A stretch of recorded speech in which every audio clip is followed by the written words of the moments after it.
ये जो हमारी दुनिया में बहुत तरह के सुख दुख या फिर द्वंद्व चलते हैं या फिर फिजिकली बहुत सारा विस्तार जैसा हमको ये देखने को मिलता है, ये सब उसी वास्तविक सत्य जो कि ट्रांसपेरेंट है, जो कि कण कण में है, जो कि ना दिखाई देने वाले या फिर सूक्ष्म तत्वों का भी आधार है, जो कि वास्तविक सत्य है, जो कि वास्तविक शून्य है, उसकी लीलाएं हैं। ये जो भी आज तक आपको महसूस हुआ है या फिर सुनने को मिला है या फिर देखने को मिला है, भले ही वो अच्छा हो या फिर बुरा हो, ये सब उसी वास्तविक सत्य की लीलाएं हैं। सरल भाषा में बताऊं तो ये सब जो भी हो रहा होता है हमारे अंदर या फिर हमारे बाहर, ये सब एक मजाक होता है। ये कुछ इस तरह का मजाक होता है जिस भी इंसान या फिर साधक को ये पूरा गेम समझ में आ जाता है, ये बहुत सारे लोगों का गेम समझ में आ जाता है, ये सच और झूठ या फिर स्त्री पुरुष या फिर जिस भी तरह के द्वंद्व चलते हैं, इन सब का गेम जिस भी इंसान को समझ में आ जाता है, ये सभी लीलाएं जिस भी इंसान को समझ में आ जाती हैं,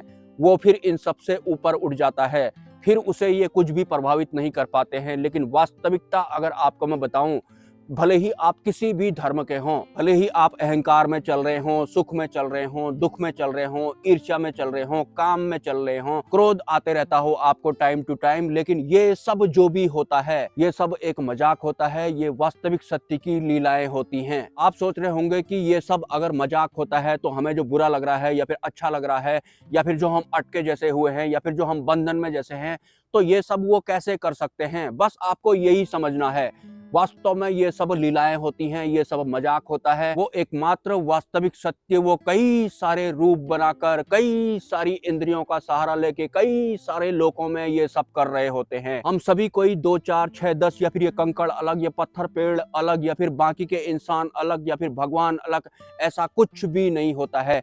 ये सब एक ही होता है और एक के द्वारा ही ये सब किया जा रहा होता है। इवन जो ये मैं बोल रहा हूँ या फिर जैसा मैं दिख रहा हूँ, वो सब भी वही होता है। जो आप हैं वो सब भी वही होता है। मतलब ये सब भी मजाक होता है, उसी की लीलाएं होती हैं। लेकिन वास्तविकता आपको अगर मैं बताऊं तो जो आपके दिमाग में चल रहा है या फिर जो भी आपकी आंतरिक व्यवस्था है, वो आपकी नहीं है। परमात्मा की बहुत सारी व्यवस्थाएं ये सब कर रही होती हैं।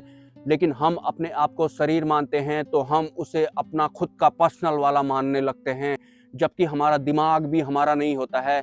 ये शरीर को कोई और जी रहा होता है, सोच भी कोई और रहा होता है, सब कुछ कोई और कर रहा होता है। हम सिर्फ एक दृष्टा होते हैं या फिर हम सिर्फ एक गवाह होते हैं, हम कुछ होते ही नहीं हैं। आपके दिलो दिमाग पर ख्याल आता होगा कि अगर ये सब कोई और कर रहा है, ये सब हम नहीं है। जो मैं बोल रहा हूँ, ये मेरा हाथ ऊपर नीचे जो हो रहा है, ये सब मैं नहीं कर रहा हूँ, ये कोई अन्य व्यवस्थाएं कर रही होती हैं जो कि अनंत होती हैं। लेकिन ये सभी परमात्मा की व्यवस्थाएं होती हैं। जितनी भी देव सत्ताएं होती हैं वो भी परमात्मा ही होता है, हम इंसान भी परमात्मा ही होते हैं। बाकी सब जो इस दुनिया में हो रहा होता है वो सब भी परमात्मा की ही लीलाएं होती हैं। वास्तव में हम तो बिल्कुल खाली होते हैं, इनमें से कुछ भी हमारा नहीं होता है। तो अब आप सोच रहे होंगे कि कुछ भी हमारा नहीं है, हम बिल्कुल कुछ भी नहीं है या फिर हम बिल्कुल खाली हैं, तो फिर हम ऐसे इन सब में फंस क्यों गए हैं, हमें फंसाया क्यों गया है। आपको सिर्फ एक बात समझनी है कि ये सब कुछ होता ही नहीं है, ये सब मजाक होता है, ये सब लीलाएं होती हैं, इससे ज्यादा कुछ होता ही नहीं है। लेकिन हम इसमें अगर फंसते हैं तो उसमें हमारी आसक्ति का हाथ होता है। हालांकि ये आसक्तियां भी उसका ही एक हिस्सा होती हैं, उसकी ही लीलाएं होती हैं। लेकिन हमारे फंसने को अगर मैं थोड़ा और सरल करना चाहूँ, जैसे कि हम इस शरीर के रूप में यहाँ पर सर्वाइव कर रहे हैं, हालांकि ये शरीर हमारा नहीं होता है, ये शरीर किसी और ने बनाया हुआ होता है। हमारे इस शरीर की या फिर अन्य जो जीव होते हैं, उस शरीर की असलियत अगर आपको मैं बताऊं तो 5 किलो तो हमारे शरीर में कीड़े मकोड़े होते हैं, बैक्टीरिया होते हैं, कीटाणु होते हैं, जो कि हमारे शरीर को बनाने का काम करते हैं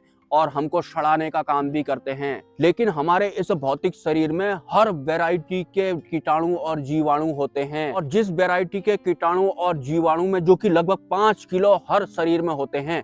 अब शरीर का आकार अगर छोटा होगा तो उसी हिसाब से आप कैलकुलेशन कर लेना, मैं किसी अन्य जीव की बात कर रहा हूँ। जैसे कि हम इंसानों के शरीर में 5 किलो तो कीड़े मकोड़े होते हैं, जीवाणु होते हैं, बहुत छोटे वो होते हैं। वो हमारे शरीर को बनाने का काम भी करते हैं, और अगर हमारा ये शरीर डैमेज हो जाता है तो इसको सड़ाने का काम भी करते हैं। लेकिन उससे पहले या फिर बारीक व्यवस्था को मैं सरल करने आज जा रहा हूँ। हमारे रहन सहन पर या फिर हमारे खान पान से इसका बहुत बड़ा लिंक होता है। ये जिस भी तरह का हमें अच्छा और बुरा महसूस होता है, ये कॉन्शियसनेस होती है, और कॉन्शियसनेस भी हमारी खुद की नहीं होती है। इस शरीर में जब हम सर्वाइव कर रहे हैं, जिस तरह का हमारा आचरण होता है या फिर खान पान होता है, उसी हिसाब की कॉन्शियसनेस भी हमारे अंदर आती है। वो हमारी खुद की नहीं होती है, लेकिन उसका संबंध हमारे आचरण से या फिर खान पान से जरूर होता है। जैसे अगर कोई मेंढक मर जाता है तो उसके बाद जब वो मर जाता है तो उससे किस तरह की स्मेल आती है, किस तरह के जीवाणु और कीटाणु उसकी बॉडी को सड़ा रहे होते हैं। वो बाहर से नहीं आते हैं, वो मेंढक के अंदर ही होते हैं। जिस तरह के हमारी बॉडी के अंदर होते हैं वैसे ही अन्य जीव जंतुओं के अंदर भी होते हैं।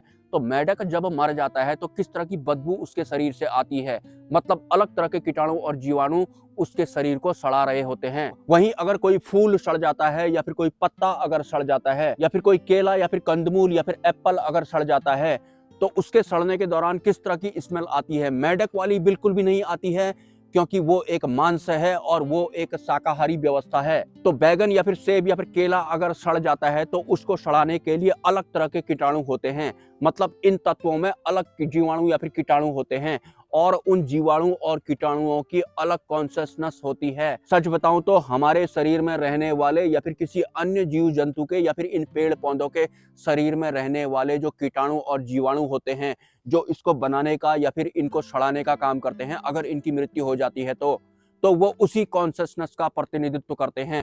अगर हम मांस खाते हैं, एक मिनट, इधर खाई से कुछ आवाज आ रही है, मैं देखता हूं कौन है। हिरन का बच्चा आया था, वो छोटा सा हिरन का बच्चा होता है ना, वो आया था। अभी इधर ही को आ रहा है, वो धीरे धीरे आ रहा है, मुझे आवाज सुनाई पड़ी थी पत्तों की कड़कड़ वाली।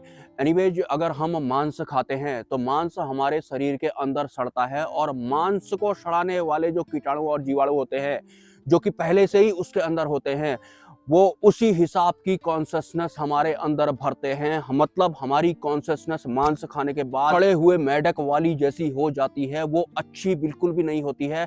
और अगर हम बैगन खाते हैं, भिंडी खाते हैं या फिर कंदमूल वगैरह खाते हैं, वो अगर हमारे शरीर के अंदर सड़ जाता है खाने के बाद, जो भी होता है, मैं उस प्रोसेस की बात कर रहा हूँ, तो उसको सड़ाने के लिए या फिर पचाने के लिए या फिर इस दुनिया से विलुप्त करने के लिए अलग हिसाब के बैक्टीरिया उत्पन्न होते हैं। उनकी जो चेतनाएं होती हैं या फिर कॉन्शियसनेस होती है वो अलग हिसाब की होती है। इसलिए भी उच्च स्तरीय साधु संत कहते हैं कि मांस नहीं खाना चाहिए।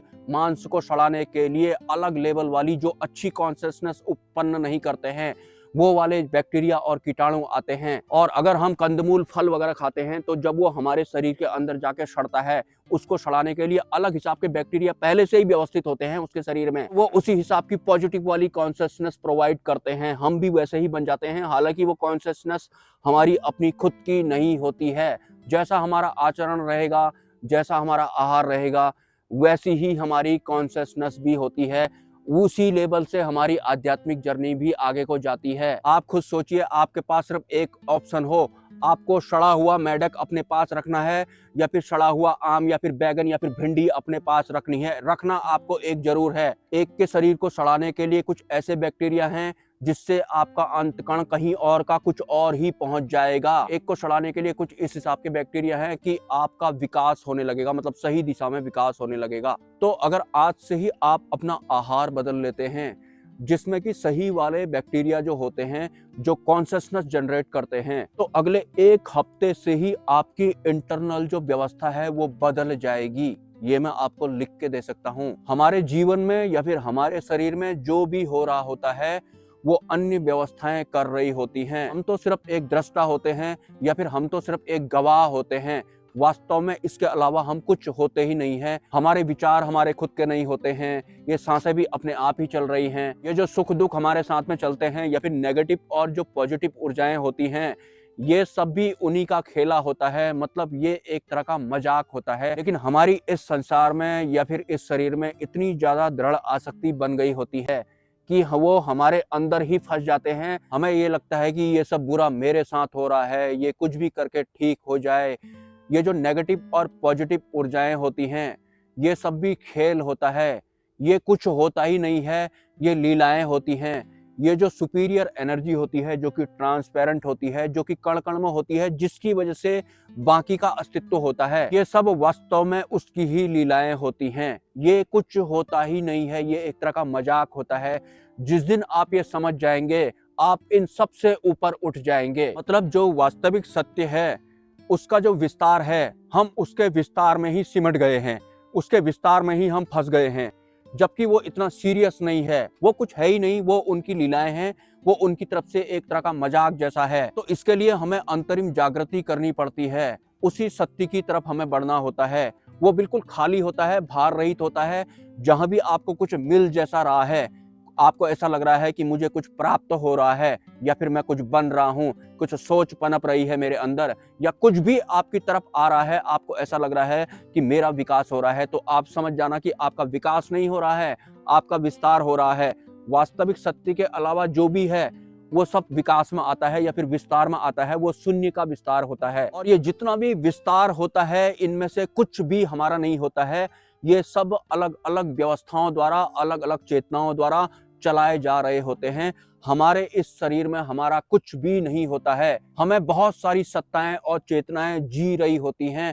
हमें ऐसा लगता है कि ये सब मैं ही कर रहा हूँ, ये मेरा ही जीवन है, खाया भी मैंने, पिया भी मैंने, सो भी मैं ही रहा हूँ। हमें सो कोई और रहा होता है, हमें भूख कोई और लगवा रहा होता है। सब कुछ जो हमारे जीवन में होता है वो पहले से ही अनंत असंख्य सत्ताएं ये सब कर रही होती हैं। हम तो सिर्फ एक दृष्टा होते हैं, हम सिर्फ एक गवाह मात्र होते हैं, विटनेस हम सिर्फ होते हैं, बाकी हम कुछ भी नहीं होते हैं। हम वास्तविक सत्य ही होते हैं। वास्तविक सत्य का जो विस्तार होता है, जिसमें अच्छा बुरा या फिर बाकी आप कुछ भी ले सकते हैं, वो सब इसका विस्तार होता है। लेकिन उस विस्तार में हमारा कुछ भी नहीं होता है। जहां से ये विस्तार सिमटना शुरू होता है, आंतरिक स्तर पर ही ये होता है। इसके लिए हमें एक श्रेष्ठ या फिर जो आत्मभाव में रहते हैं, जिनकी अंतरिम जागृति हो चुकी होती है, उस गुरु के शरणागत होना पड़ता है। वही गुरु आपके साथ जुड़े हुए एक एक विस्तार की धज्जियां उड़ाते उड़ाते आपको वास्तविक सत्य के करीब ले जाते हैं, शून्यता के करीब ले जाते हैं, जहां आपको कुछ भी नहीं मिल रहा होता है, कुछ भी प्राप्त करने जैसा वहां पर नहीं होता है, बस वही हम होते भी हैं। इन आध्यात्मिक जर्नी के दौरान हमारा जो आहार होता है, जो कि कॉन्शियसनेस जनरेट करता है, उसका हमें बहुत ध्यान रखना पड़ेगा। अरे इस शरीर में 5 किलो तो कीड़े होते हैं, जिसमें हर तरह की वैरायटीज होती हैं, पॉजिटिव वाली भी होती हैं, नेगेटिव वाली भी होती हैं। हमारा जिस तरह का आचरण होता है या फिर जिस तरह का हमारा आहार होता है, वही वाले जो बैक्टीरिया होते हैं वो पनपते हैं, उन्हीं का विकास होता है। उसी तरह की कॉन्शियसनेस भी जनरेट होती है, मतलब उसी का विस्तार भी होता है, और हम भी उसके बाद उसी हिसाब के हो जाते हैं। तो और जहां वास्तविक सत्य की बात आती है, तो हम सड़े वाले जो मेढक होता है, उस वाली कॉन्शियसनेस के साथ वास्तविक सत्य को ठीक तरह से समझ नहीं पाते हैं। बहुत तरीके से हम फंस जैसा जाते हैं। तो आहार का आपको ध्यान रखना है। सरल सीधा सादा आपका जो भोजन होता है वो होना चाहिए। जैसे कि ये पत्ता है, ये पत्ता मैंने खा लिया, और इस पत्ते को जो सड़ाने के लिए जो बैक्टीरिया पहले से ही इस शरीर में मौजूद हैं, वही वाले ऊपर आएंगे, वही वाले इस पत्ते को सड़ाएंगे। ये कोई मेढक मैंने नहीं खाया है कि उसको सड़ाने के लिए कुछ उस हिसाब के बैक्टीरिया पनपते हैं, जिनकी बदबू आपने महसूस जरूर की होगी। चूहे में भी वैसी बदबू आती है अगर वो सड़ जाता है तो। लेकिन पत्ता गोभी में, भिंडी में, या फिर जितने भी शाकाहारी चीजें होती हैं, उनमें सड़न की जो बदबू आती है वो अलग हिसाब की होती है, कम से कम ऐसी वाली बिल्कुल भी नहीं होती है। तो आप कैसा वाला आहार करना चाहेंगे, और इस आहार की वजह से ही हमारी कॉन्शियसनेस जनरेट होती है, ये आपको भूलना नहीं है। आपने भले ही धोकर या फिर 36 तरह के मसाले मिलाकर मांस का आहार किया है, तो उसे सड़ाने के लिए आपके शरीर में पहले से ही खरबों की संख्या में बैक्टीरिया हैं। वही वाले जो मांस को सड़ाते हैं, वही वाले ऊपर आते हैं, और जो वो काम करते हैं उनसे कॉन्शियसनेस जनरेट होती है, ये आपको भूलना नहीं है। आपके इस शरीर में वही वाली चेतनाओं का विकास होगा जो क्रोध वाली हो सकती हैं, भय वाली भी होती हैं। क्योंकि जब भी किसी शरीर का पतन होता है, भले ही उसकी हत्या की गई हो या फिर वो खुद ही मरा हो, तो वहां पर उसके साथ में भय भी होता है, क्रोध भी दिखाया होगा उसने अपने आप को बचाने के लिए, हर संभव कोशिश वो करता है, लेकिन फिर भी उसने अपने शरीर को खो दिया। तो फिर उसके शरीर को सड़ाने के लिए जिस तरह के बैक्टीरिया उत्पन्न होते हैं, वो वही वाले होते हैं जो क्रोध का प्रतिनिधित्व करते हैं या फिर भय का प्रतिनिधित्व करते हैं। मांसाहार तो इंसान को बिल्कुल भी नहीं करना चाहिए। मांस का आहार का मतलब है सीधे सीधे आपने ह्यूमन बॉडी को ही खाया है, बाकी के जीव जंतु होते हैं इनको भी आप अपने जैसा ही समझ लेना। किसी ने अपने शरीर को खोया है, तो शरीर को खोने से पहले उसे डर लगा होगा, उसने क्रोध भी दिखाया होगा, हर संभव कोशिश की होगी, वो छटपटाया भी होगा, लेकिन फिर भी उसने अपने शरीर को खो दिया होगा। और उसके बाद उस शरीर को सड़ाने के लिए या फिर उसका विलय करने के लिए जिस तरह के बैक्टीरिया उत्पन्न होते हैं, वो उसी वाली चेतनाओं का प्रतिनिधित्व करते हैं, जो कि उसके शरीर को खोने के वक्त उसके साथ में बह रही थी। जिस तरह की चेतनाएं उस वक्त उसके शरीर के भीतर बह रही थी, भय वाली, क्रोध वाली, छटपटाहट वाली, और भी बहुत तरह की जो चेतनाएं होती हैं, उस तरह की चेतनाएं बह रही थी। उसी तरह के बैक्टीरिया भी पनपते हैं उस शरीर को सड़ाने के लिए। वैसे ही इंटरनली इंसान भी बन जाता है, उसे समझ में ही नहीं आ रहा होता है। अगर आप शाकाहारी चीज खाते हैं तो उसके वाले बैक्टीरिया अलग हिसाब के होते हैं। ये सीधा और सरल ज्ञान है, ये आपको साफ साफ समझ में आ जाएगा। भूलना नहीं है। 5 किलो लगभग कीड़े मकोड़े या फिर कीटाणु, जीवाणु, बैक्टीरिया, जो भी नाम आप उन्हें दें, हमारे शरीर में पहले से ही होते हैं। इन्होंने हमारे शरीर को बनाने का काम भी किया होता है, और हमारा जब शरीर नहीं रहेगा तो हमारे शरीर को मिटाने में ही, या फिर जिस तरह का हमने आहार किया होगा उसी तरह की चेतनाएं भी हमारे शरीर में बहती हैं। मानसिक तौर पर इनका रिएक्शन होता है, और जो मन में होता है वो फिजिकली बाहर निकलता है। मतलब मन के अकॉर्डिंग हम चलते हैं। वैसे भी एक इंसान को सूक्ष्म जगत की सत्ताओं द्वारा, हम भी जीव हैं, अपने आप को कम नहीं समझना है। हम भी अनादिकाल से हैं। काल, कर्म, माया, जीव, परब्रह्म या फिर परमात्मा भी अनादि हैं। अपने आप को जीव समझकर आपको छोटा नहीं समझना है। हम भी बराबरी के हैं, और वास्तविक सत्य की तरफ हम तब बढ़ पाएंगे जब हम इन छोटी छोटी चीजों का ध्यान रखेंगे। वैसे ये सब गेम होता है, ये सब खेल होता है, ये सब वास्तविक सत्य या फिर ईश्वर की या फिर परमात्मा की लीलाएं होती हैं। इससे ज्यादा ये कुछ होता ही नहीं है। आपको सिर्फ वो समझना है। आपको इस ब्रह्मांड में जो भी गेम वगैरह, खेल वगैरह चल रहे हैं, ये सब भी आपको समझना है। आपको सबके साथ एंजॉय करना है। बाकी जीवन कुछ होता ही नहीं है। लगे हैं आपकी, मुझे दुख हो गया है, मुझे सुख कब मिलेगा, मेरा ये सपना कब पूरा होगा, मेरा सपना क्यों टूट गया, मैं क्यों पछता रहा हूँ, मेरा ये काम क्यों नहीं बना, क्यों मुझे कुछ लोग छोड़ के चले गए, या फिर क्यों कुछ लोग मेरी जिंदगी से दूर नहीं हो पा रहे हैं। लगे हैं आप इनके अंदर फंसने में। आपको आंतरिक जागृति करनी है, आत्म भाव में आपको रहना है, और इन सबको देखना है। ये लीलाएं होती हैं, बाकी ये कुछ भी नहीं होते हैं। और सिर्फ इस पृथ्वी लोक के नहीं, इस ब्रह्मांड में जो जो चल रहा है, आपको उन सबको भी देखना है। ये सब खेल होता है, इसको आपको एंजॉय करना होता है। सीरियसली लेंगे तो वैसी आसक्तियां बन जाती हैं। खान पान जैसा हमारा होगा, बहुत सारी व्यवस्थाएं होती हैं। तो सीधा और सरल आपको होना है। हमारे विचार भी हमारे नहीं हैं, हमारा कुछ भी हमारा नहीं होता है। हम तो एक सबूत इकट्ठा करने वाले जैसे होते हैं। बस हमने ये जो भी इकट्ठा किया है, ये सब हमने सबूत इकट्ठा किया है, बिना मतलब का। नमस्कार।